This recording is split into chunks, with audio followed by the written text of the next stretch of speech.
4月23是世界红婴仔儿童甲青少年的精神卫生日哦。有民间团体调查指出，讲即马儿童身心科上侪病症是忧郁症哦。有真侪囡仔拢是受到网络霸凌的影响，若是有性影像哦，会增加自杀的风险。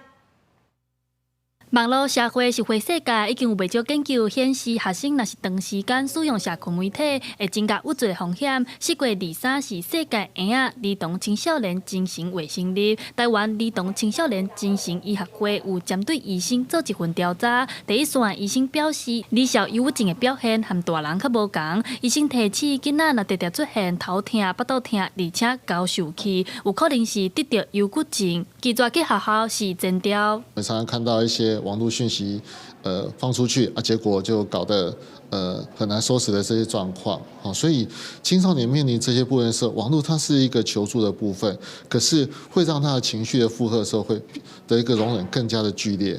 调查也显示，若伫网络互人霸凌的学生，因伫学校同款有可能受到霸凌，那牵涉到性影像，自杀的风险也会增加。当你接触到一个网络霸凌的这个小孩子，一定要问他，他在现实生活中还有没有被霸凌，然后他有没有其他跟性相关的这个很难开口、很难启齿的一些问题。 专家建议政府要重视囡仔的心理健康。目前，不管是医疗资源，也是学校资源，拢是无够的。台湾儿童青少年精神医学会表示，目前各校阁欠1000名的辅导老师，学生若是家己自费咨商，嘛要18块，这对家庭来讲负担真大。专家呼吁政府要加强医疗和教育部门的合作，投入更较侪辅导资源。记者戴阿选柯秉哲台北报道。